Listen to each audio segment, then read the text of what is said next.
To my channel Riya Shakti blog. নতুন ভিডিওর সাথে তোমাদের সবাইকে ওয়েলকাম। আর আজকে কোনো ব্লগ দিচ্ছি না, আজকে একটা রেসিপি তোমাদের সাথে শেয়ার করছি। আর সেই রেসিপিটি শীতের দিনে বিশেষ করে খুব জমে যাবে। আজকে বানাচ্ছি আমি কড়াইশুঁটির কচুরি আর তার সাথে কাশ্মীরি আলুর দম। তো এখন যেহেতু নতুন নতুন আলু উঠেছে, তো সেই জন্য ওই রেসিপিটা এখন সবাই প্রায় বানাতে পারো। তো আমার রেসিপিটা একটু দেখে নাও চট করে, তারপরে বাড়িতে গিয়ে বানাও। আমি সম্পূর্ণ নিরামিষ রেসিপি আজকে বানাচ্ছি। তো তোমরা চাইলে এতে মানে পেঁয়াজ রসুন ব্যবহার করতে পারো, নিরামিষও খেতে পারো। নিরামিষ যারা নিরামিষ খায় তাদের জন্য সত্যি খুব সুন্দর একটা রেসিপি। তো তোমরা চলো আমি বানিয়ে নিই ঝটপট করে। আর তার আগে তোমাদেরকে একটা কথা বলে দিচ্ছি, আজ থেকে আমি যখন এই ছোটো ছোটো ব্লগগুলো দেবো, তো তার সাথে একটা করে কমেন্ট তোমাদের আমি পড়বো। তো আজকে আমি একজনের কমেন্ট পড়বো, মানে আমি নিচে দিয়ে দিচ্ছি স্ক্রিনশট।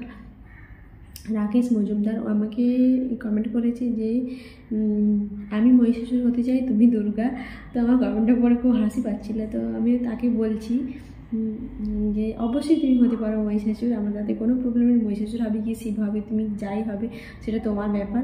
তো অবশ্যই হতে পারো, তো আমার তাতে কোনো অসুবিধা নেই। আমি দুর্গা অবশ্যই সেরেছিলাম, তো সেই জন্য তুমি কমেন্টটা করেছো। তো দুর্গা লুকে কেমন লেগেছে আমাকে সেটাও আমাকে জানিয়ে দিও, তাহলে আমার আরও ভালো লাগবে। তো চলো, এটাই ছিল আজকের কমেন্ট। তো তোমরা আমাকে কমেন্ট করতে পারো, তোমাদের কমেন্টগুলোও আমি পড়বো। তো চলো রেসিপিটা দেখে নাও। তো সবার প্রথমে আমি আলুগুলোকে ধুয়ে নিয়েছি ভালো করে। তো তারপরে এই প্রেসার কুকারে আলুগুলোকে দিয়ে সেদ্ধ করে নেবো। আর এতে একটু নুন আর জল দিয়ে দেবো।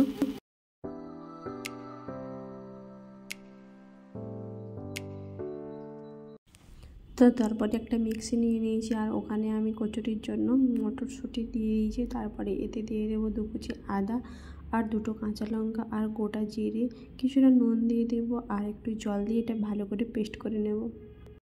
তো এখানে আমি ময়দা নিয়ে নিয়েছি 1 বাটি, আর 1 বাটি আটা নিয়ে তারপরে একটু নুন দিয়ে ভালো করে জল দিয়ে এটাকে ডোটা তৈরি করে নেব।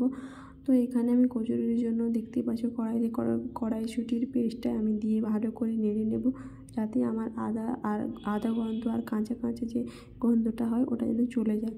তো এখানে আলুগুলোকে সেদ্ধ করে নিয়েছি, আর সেদ্ধ করে ছাল ছাড়িয়ে নিয়েছি। তারপরে আমি ছুরি দিয়ে ভালো করে আলুর গায়ে এরকম করে একটু করে ছিলে নেব, তারপরে যাতে মশলাটা একটু ভেতরে ভালোভাবে ঢুকে যেতে পারে। আর এদিকে কড়াইতে তেল দিয়ে দিয়েছি, আর কড়াইটা ভালো গরম হয়ে গেছে। 2টো শুকনো লঙ্কা, 2টো তেজপাতা আর কিছু জিরে দিয়ে ভালো করে মশলাটা ভেজে নিয়ে তারপরে এতে বেটে রাখা পেস্ট করা যে মশলাটা, টমেটো, আদা আর কাঁচা লঙ্কা, গোটা জিরে আর গোটা গরম মশলা দিয়ে আমি পেস্ট করে রেখেছিলাম, তো এই মশলাটাই আমি দিয়ে দিয়েছি।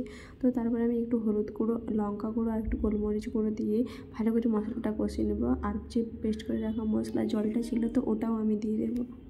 তো তারপরে আমি একটু চিনি দিয়ে দিয়েছি, কারণ ঝাল, নুন আর এই চিনিটা দিলে একটু মিষ্টির পরিমাণটা একটু মেনটেন করে যাবে, সেই জন্য।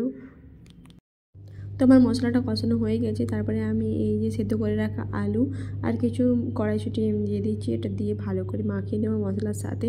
আর একটু নুন দিয়ে দেবো যাতে ব্যালেন্সটা ঠিক হয়, মিষ্টি ঝাল আর নুনটা দিয়ে দিলে, যেহেতু টমেটো দিয়েছি একটু টকটকও লাগছিল, তো সেই জন্য একটু ভাবলাম যে নুনটাও পরিমাণটাও দেখে নিই। তো তোমরাও স্বাদ মতো নুন দিয়ে দেবে, চেক করে নেবে একটু।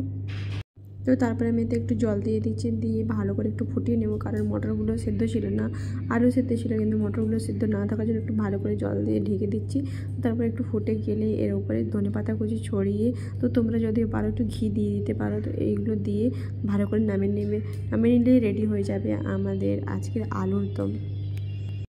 তো তারপরে আমি আটাটাকে এরকমভাবে গোল করে নিয়েছি, আর তারপরে তার মধ্যে দিয়ে দেবো কড়াইশুঁটির এই পুরটা, যেটা আমি বানিয়ে রেখেছিলাম আগে থেকে, দিয়ে ভালো করে লাগিয়ে নেব। তারপরে এখানে তেল দিয়ে গোল করে বেলে আর গরম তেলে ভেজে নিলেই আমার রেডি হয়ে যাবে কড়াইশুঁটির কচুরি।